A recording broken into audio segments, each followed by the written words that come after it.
2023년 3월 중국 국가주석 시진핑은 러시아 크렘린궁을 방문한 자리에서 블라디미르 푸틴 대통령과 작별 인사를 나누며 이렇게 말했습니다.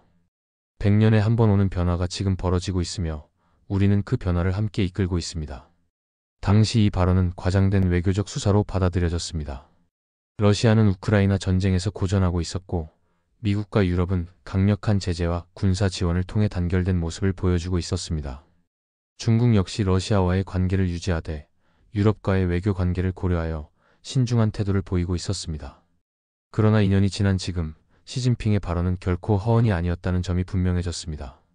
중국과 러시아는 미국 중심의 국제 질서가 스스로 균열을 내는 흐름을 정확히 포착하였고 그 틈을 기회로 삼아 전략적 입지를 빠르게 강화했습니다.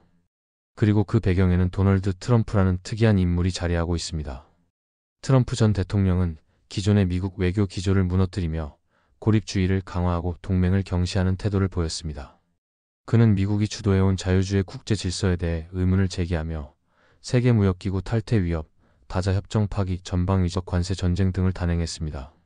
그 결과 미국의 전통적 동맹국들은 흔들리기 시작했고 중국과 러시아는 이 혼란 속에서 새로운 외교 전략을 구사할 수 있는 여지를 확보했습니다. 시진핑과 푸틴은 이제 기존의 세계 질서를 방어하는 쪽이 아니라 그 질서를 무너뜨리는 흐름을 선도하고 있습니다. 그리고 그들의 외교적 수사는 점점 현실이 되어가고 있습니다. 이 칼럼은 지금 우리가 마주한 이 시기가 단순한 국제 갈등이 아니라 전후 세계 질서가 본질적으로 재편되는 구조적 전환기임을 이야기하고자 합니다. 그리고 그 전환기의 중심에 있는 것은 중국과 러시아의 권위주의만이 아니라 미국 스스로가 만들어낸 리더십의 공백과 혼란임을 드러내고자 합니다.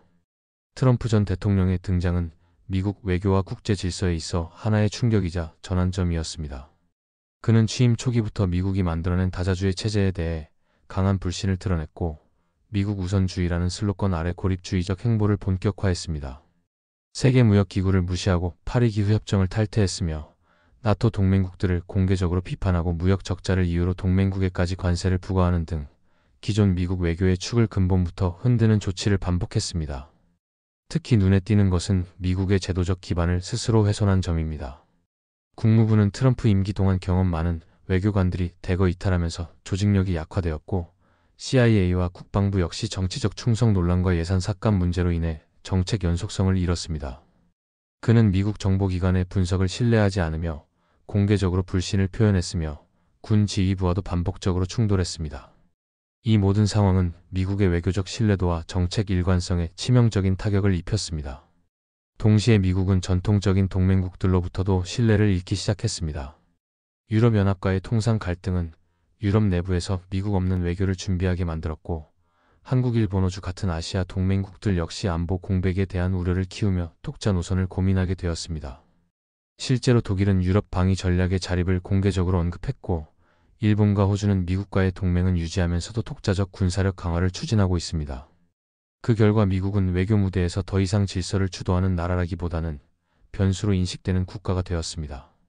트럼프는 동맹을 재건하지 못했고 중국과 러시아는 그 틈을 예리하게 파고들었습니다. 시진핑과 푸틴은 트럼프의 이런 전략이 단기적으로 미국의 이익을 도모하는 것처럼 보여도 장기적으로는 미국의 리더십을 해체시키는 자해적 행위임을 간파하고 있었습니다. 이처럼 트럼프 전 대통령의 시대는 단순히 정치인의 성향 변화로 끝나는 것이 아니라 미국이 세계 패권국으로서 유지해오던 시스템 그 자체의 불안정성을 외부에 노출시킨 사건이었습니다. 그리고 중론은 그 파열음을 세계 질서 재편의 신호로 받아들이고 있습니다. 트럼프 행정부의 혼란과 미국 외교의 약화는 중국과 러시아가 오랫동안 구상해온 전략적 공조를 본격화하는 계기가 되었습니다. 시진핑과 푸틴은 이미 2010년대부터 미국 중심의 국제 질서에 대한 문제의식을 공유하고 있었지만 본격적인 행동은 2022년 러시아의 우크라이나 침공 이후부터 드러나기 시작했습니다. 전면적인 공조라기보다는 상호 의존과 보완을 바탕으로 한 사실상의 반미 블록이 형성된 것입니다. 우선 군사산업 측면에서 러시아는 중국의 지원을 통해 서방의 제재를 견디는 데 성공했습니다. 미국과 유럽이 첨단 반도체, 공작기계, 항공부품 등 전략 물자의 수출을 막자 중국은 이른바 이중용도 부품과 장비를 러시아에 제공하기 시작했습니다. 명목상 민간용으로 분류된 기술들이 러시아 군수산업에 흘러들어가면서 러시아는 타격을 입은 병참 체계를 복구하고 장기전에 돌입할 수 있었습니다. 에너지와 자원 분야에서도 긴밀한 연대가 이루어졌습니다. 유럽의 탈러시아 정책으로 판로를 잃은 러시아산 원유, 천연가스, 석탄, 비철금속, 비료, 곡물 등은 대규모로 중국 시장에 흘러들어갔습니다. 그 결과 중국은 값싼 에너지와 원자재를 안정적으로 확보했고 러시아는 전쟁 수행에 필요한 외화를 지속적으로 조달할 수 있게 되었습니다. 이는 단순한 경제 교류를 넘어 전략적 전시 경제 동맹에 가까운 형태였습니다. 기술과 인재의 흐름에서도 중러는 상호 이익을 극대화하고 있습니다. 서방 세계에서 축출된 러시아 과학자, 엔지니어, IT 전문가들은 중국의 국영연구소와 국방산업으로 흘러들고 있으며 러시아는 우크라이나 전장에서 실전 테스트를 거친 최신형 무기체계 일부를 중국 측에 공유하고 있는 것으로 알려져 있습니다. 이를 통해 중국은 대만 해협 및 남중국해의 유사시를 대비한 전술 실험을 간접적으로 수행하고 있으며 러시아는 고립된 국제 무대에서 새로운 기술 수요를 창출하고 있습니다. 이와 같은 흐름은 단순한 거래 관계를 넘어 사실상 미국 중심 세계 질서에 대한 대안 체계를 구축하려는 시도라 볼 수 있습니다. 양국은 서로의 약점을 보완하며 미국의 영향력을 줄이고 각자의 권위주의 모델을 강화하는 데 집중하고 있습니다. 그 과정에서 이들은 아시아, 아프리카, 중남미 등 글로벌 사우스에 공동의 메시지를 전파하고 있으며 국제 무대에서 서방이 아닌 또 다른 길을 제시하고 있습니다. 즉, 푸틴과 시진핑은 세계를 다시 양분할 수 있는 구조적 기회를 포착했고 이를 위협이 아닌 도약의 계기로 삼고 있습니다. 그리고 그 기저에는 트럼프 시대에 시작된 미국의 리더십 공백이 자리하고 있었습니다. 중국과 러시아가 공통으로 추구하는 전략의 핵심은 미국 중심의 국제 시스템, 특히 금융과 기술 구조로부터의 이탈입니다. 이들은 단순히 미국에 맞서는 것에서 그치지 않고 미국 없이도 생존하고 성장할 수 있는 독자적인 질서를 구축하고자 하고 있습니다. 이는 최근 몇 년 사이 더욱 구체화되었으며 이제는 명백한 국가 전략으로 자리 잡고 있습니다. 첫 번째는 국제 결제 시스템에 대한 탈달러화 전략입니다. 러시아는 우크라이나 전쟁 이후 스위프트 시스템에서 차단되면서 급속히 위안화 결제를 확대했습니다. 중국 역시 이 흐름에 발맞춰 국경 간 디지털 위안화 결제 시스템을 확장하고 있으며 러시아뿐 아니라 이란, 베네수엘라, 사우디아라비아, 브라질 등과의 거래에서 위안화 기반 결제를 적극적으로 도입하고 있습니다. 브릭스 국가들을 중심으로 공동통화나 자체 결제망 논의도 이어지고 있으며 이는 서방의 금융 제재를 무력화할 수 있는 대안 체계로 작동하고 있습니다. 두 번째는 기술 주권 강화입니다. 서방의 제재는 러시아와 중국 모두에게 큰 타격을 주었지만 동시에 독자적인 기술 생태계 구축의 필요성을 각인시키는 계기가 되었습니다.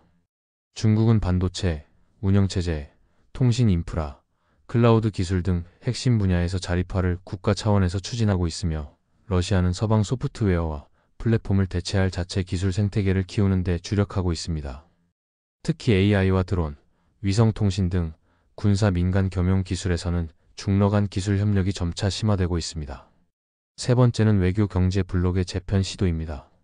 미국의 주도로 운영되던 미국 국제개발처나 미일 안보구조, 유럽연합의 대외원조 체계 등이 흔들리는 상황에서 중국은 이를 대체할 중국판 글로벌 인프라망을 구축 중입니다. 1대1로 전략을 중심으로 중남미 아프리카 동남아시아 국가들과의 개발 협력 및 투자 계약을 체결하며 이들 국가가 더 이상 미국에 의존하지 않도록 유도하고 있습니다. 러시아 역시 자원과 무기, 기술 협력을 앞세워 유라시아 중 동아프리카의 영향력을 확장하고 있습니다. 이러한 흐름은 단순한 반미 감정이나 권위주의 연대가 아니라 미국의 제재나 규범 없이도 작동 가능한 세계 질서의 실험판이라 할 수 있습니다. 양국은 자신들의 체제를 위협받지 않는 환경에서 유지하기 위해 미국의 영향력을 상쇄할 새로운 기준과 구조를 만들어가고 있는 것입니다. 결국 시진핑과 푸틴은 트럼프 이후 불안정해진 미국의 리더십 공백을 이용해 기존의 서방 중심 구조와는 전혀 다른 대안적 세계 질서를 구체화하는 데 성공하고 있습니다. 이 흐름이 계속된다면 세계는 기존의 양극 체제에서 다극 체제로 이행하는 것이 아니라 미국 없는 질서 속에서 이중 표준의 세계를 마주하게 될지도 모릅니다. 중국과 러시아가 전략적으로 공조하며 미국 중심의 국제 질서에 균열을 내고 있는 이 시점에서 가장 아이러니한 사실은 바로 이 판을 열어준 결정적인 인물이 트럼프 전 대통령이라는 점입니다. 그는 본래 중국을 견제하고 러시아를 고립시키기 위한 강경 노선을 주장했지만 실제로는 중러 양국이 미국의 압박을 역이용해 자신들의 전략을 한층 구체화하고 확장할 수 있도록 길을 터주는 역할을 하게 되었습니다. 우선 트럼프는 재임 중 관세 전쟁과 보호무역 조치를 통해 세계 무역 질서에 광범위한 혼란을 야기했습니다. 이로 인해 미국과 유럽, 일본, 한국 등 주요 동맹국들 사이에도 신뢰의 균열이 발생했고 글로벌 공급망은 분열되기 시작했습니다. 이러한 변화는 중국에게는 탈서방 공급망 구축의 명분을 제공했고 자국 중심의 경제블록 확대를 정당화하는 계기가 되었습니다. 특히 미국이 반도체 배터리 핵심 광물에 대해 전략 물자화를 선언하자 중국 역시 히토류 전기차 배터리 원료 등에서 수출 통제에 나서며 무기화 경쟁을 이어가고 있습니다. 이러한 긴장 속에서 중국과 러시아는 자신들의 경제기술 외교 정책이 미국과의 갈등 회피가 아닌 미국 중심 세계의 한계를 극복하기 위한 주권적 선택임을 국제사회에 설명할 수 있게 되었습니다. 트럼프가 세계무역기구와 유엔, 나토 등 다자기구를 경시하고 내부로부터 흔들면서 중국과 러시아는 브릭스, 상하이 협력기구, 유라시아 경제연합 등을 통해 비서방권 국제기구의 정상화를 주장할 명분을 얻게 된 것입니다. 더 나아가 트럼프의 미국은 정치체제의 불확실성과 불안정성을 세계에 드러내는 역할도 했습니다. 2020년 대선 불복, 의회 폭동, 연방기관에 대한 공개적 불신은 민주주의의 상징이었던 미국의 신뢰도를 급격히 떨어뜨렸고 권위주의 체제를 정당화하려는 중국과 러시아에게는 강력한 선전 도구가 되었습니다. 시진핑과 푸틴은 이 점을 놓치지 않고 미국식 민주주의의 위선을 조명하며 자국체제의 안정성과 연속성을 강조하고 있습니다. 뿐만 아니라 트럼프는 유럽과 아시아의 주요 동맹국들로부터 미국의 안보 공약에 대한 신뢰를 무너뜨리는 결과를 낳았습니다. 나토 분담금 문제를 두고 독일, 프랑스와 갈등을 빚고 주한미군 방위비 분담금 문제로 한국을 압박하는 등의 행보는 미국의 동맹 시스템 자체에 불신을 심는 계기가 되었습니다. 이로 인해 중국과 러시아는 미국은 믿을 수 없는 동맹국이라는 메시지를 전파하며 제3세계 국가들을 대상으로 비동맹자주 외교 노선의 정당성을 강화할 수 있었습니다. 결과적으로 트럼프 전 대통령은 본인의 의도와는 다르게 중러의 반미 전략을 간접적으로 정당화하고 촉진시키는 조력자 역할을 수행했습니다. 시진핑과 푸틴 입장에서는 트럼프의 재등장이 단순한 위협이 아닌 미국 중심 세계 질서의 해체를 가속화할 수 있는 다시 없을 기회로 보일 수밖에 없습니다. 중러는 트럼프라는 변수 자체를 위기로 보지 않습니다. 오히려 그 혼란 속에서 자신들이 가장 잘 움직일 수 있는 질서 없는 세계가 도래하고 있다고 확신하고 있습니다. 20세기 후반, 특히 냉전 종식 이후 미국은 민주주의의 전도사로서 세계의 중심에 섰습니다. 소련의 붕괴와 동유럽의 해방은 자유민주주의의 승리로 해석되었고 미국식 제도와 가치는 보편적 진리처럼 받아들여졌습니다. 당시 중국과 러시아는 이 흐름에 직간접적으로 영향을 받았고 특히 푸틴과 시진핑 모두 1991년의 충격을 일종의 국가적 굴욕으로 받아들였습니다. 그러나 21세기 중반을 향해 가는 지금 그 신화는 심각한 균열을 보이고 있습니다. 트럼프 전 대통령의 당선과 재선 가능성, 의회를 향한 폭력 사태, 선거제도에 대한 불신, 극단적인 정치 양극화는 미국 민주주의의 이상과 현실 사이의 깊은 괴리를 드러냈습니다. 이제 미국의 정치 제도는 더 이상 모델이 아니라 혼란과 분열의 상징으로 여겨지는 경우가 많아졌습니다. 중국과 러시아는 바로 이 지점을 놓치지 않았습니다. 트럼프의 등장은 단순한 정치적 현상이 아니라 미국 체제의 구조적 결함을 드러낸 사건으로 해석되고 있으며 이는 두 나라가 세계를 향해 발신하는 이미지 전쟁에서 결정적인 우위를 점할 수 있는 기회가 되었습니다. 중국 관영 매체는 미국 정치의 혼란을 집중적으로 조명하며 서방 민주주의의 허구성을 부각시키고 있습니다. 러시아 역시 RT나 스푸트니크 등을 통해 미국의 내분을 조롱하고 권위주의 체제의 효율성과 질서를 강조하고 있습니다. 시진핑 체제는 장기 집권과 계획 경제, 당 국가 일체화 시스템이 안정성과 지속 가능성을 제공한다고 주장하고 있으며 푸틴 역시 강력한 리더십이 없는 민주주의는 무력하다는 점을 반복적으로 강조하고 있습니다. 이들은 미국과 달리 체제의 연속성, 전략의 일관성, 사회의 질서를 유지할 수 있다고 선전합니다. 그리고 이 메시지는 글로벌 사우스 국가들, 즉 민주주의와 독재 사이에서 줄타기를 하는 개발도상국들에 점점 더 큰 설득력을 가지기 시작했습니다. 특히 브릭스 국가들과 아프리카, 중동, 동남아시아 국가들 사이에서는 민주주의가 반드시 성공의 조건이 아니라는 인식이 확산되고 있으며 이는 중러가 외교 무대에서 체제 정당성에 대안을 제공하는 전략을 추진할 수 있는 토대가 되고 있습니다. 이제 더 이상 미국식 가치가 보편적 진리로 받아들여지지 않는 시대가 도래한 것입니다. 이러한 흐름은 단기적인 이미지 훼손 그 이상입니다. 만약 자유민주주의에 대한 신뢰 자체가 국제사회에서 약화된다면 미국이 세계를 이끌어온 이념적 정당성은 크게 흔들릴 수밖에 없습니다. 그리고 이는 무력 충돌보다 더 근본적인 정신적 패권의 상실을 의미합니다. 시진핑과 푸틴은 이 전선을 단순한 외교가 아니라 문명 간 경쟁, 체제 간 경쟁으로 바라보고 있습니다. 그리고 이 이미지 전쟁에서 자신들이 점점 더 많은 청중을 확보하고 있다는 사실을 잘 알고 있습니다. 시진핑과 푸틴은 단순한 국익 차원의 지도자가 아닙니다. 두 사람 모두 자신을 역사의 흐름 속에 위치시키고 있으며 국가를 이끄는 통치자이자 동시에 문명을 복원하는 사명의 수행자처럼 행동하고 있습니다. 이들에게 현재의 국제 정세는 단지 지정학적 기회가 아니라 제국의 유산을 복구하고 역사를 바로잡는 순간입니다. 푸틴은 오래전부터 소련 붕괴를 20세기 최대의 지정학적 재앙이라 규정해 왔습니다. 그는 러시아가 잃어버린 위신과 세력권을 되찾기 위해 군사력과 자원을 총동원해 왔고 우크라이나 침공은 그러한 회복 시나리오의 일부였습니다. 푸틴의 세계관은 유라시아주의에 뿌리를 두고 있으며 러시아는 단순한 민족 국가가 아니라 다민족 제국의 후예이자 유럽과 아시아를 연결하는 문명 중심축이라는 인식을 갖고 있습니다. 시진핑 또한 마찬가지입니다. 그는 마오쩌둥이 세운 중화인민공화국과 덩샤오핑의 개혁개방 시대를 넘어 이제 중화민족의 위대한 부흥을 완성할 시대의 주역으로 스스로를 설정하고 있습니다. 1대1로 구상은 단순한 경제 전략이 아니라 실크로드를 되살리고 과거 제국의 위상을 회복하겠다는 문화 정문 명적 야망이 담긴 프로젝트입니다. 대만 문제, 남중국해 영유권, 중앙아시아 개입 등은 모두 이 역사 복원의 연장선에 위치해 있습니다.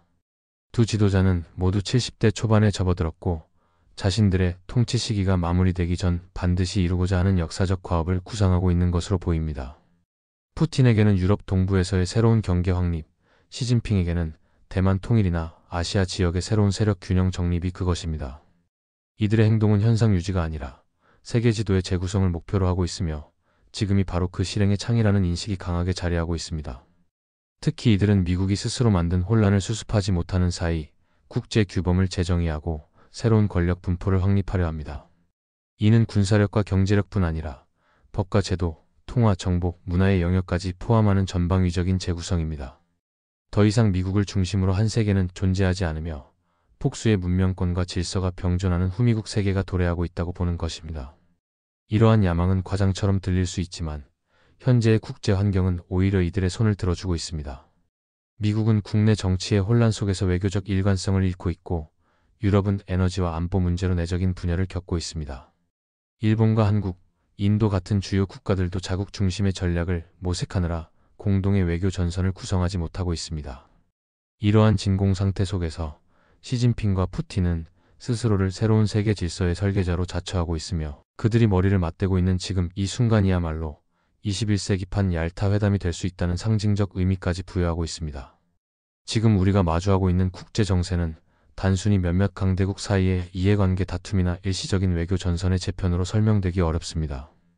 이는 전후 70년간 유지되어 온 미국 중심의 세계 질서가 그 내면부터 흔들리기 시작한 본질적인 문명 전환의 서막이라 할 수 있습니다.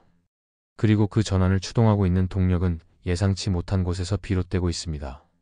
바로 미국 스스로의 선택과 그로 인해 발생한 공백입니다. 트럼프 전 대통령은 기존 질서를 해체하고 새로운 기준을 세우려 했지만 결과적으로는 미국의 제도적 기반과 외교적 신뢰를 무너뜨리는 결과를 초래했습니다. 그의 등장과 재등장 가능성은 미국식 자유민주주의 모델에 대한 근본적인 회의로 이어지고 있으며 이는 중국과 러시아에게 체제적 우위를 주장할 수 있는 드문 기회를 제공하고 있습니다. 중국과 러시아는 이 흐름을 정확히 인지하고 있으며 이제는 수세적 방어자가 아니라 적극적인 질서 창출자로 나서고 있습니다. 중러가 공조하는 방식은 과거의 이념 대립과는 다릅니다. 이들은 더 이상 공산주의를 내세우지 않으며 문명적 정당성, 정치적 안정, 주권의 절대성이라는 새로운 언어를 통해 미국과 서방을 견제하고 있습니다. 그들은 무력보다 구조, 이념보다 전략, 대결보다 전환을 선택하고 있으며 그 중심에는 미국이 놓치고 있는 세계의 다극화 흐름이 존재합니다. 물론 이 변화가 곧바로 중러의 패권으로 이어질지는 불확실합니다. 그들의 내부적 문제도 적지 않으며 세계는 여전히 미국의 군사력, 금융력, 기술력에 크게 의존하고 있습니다. 그러나 중요한 것은 더 이상 미국이 절대적 기준으로 작동하지 않는 시대가 열리고 있다는 점입니다.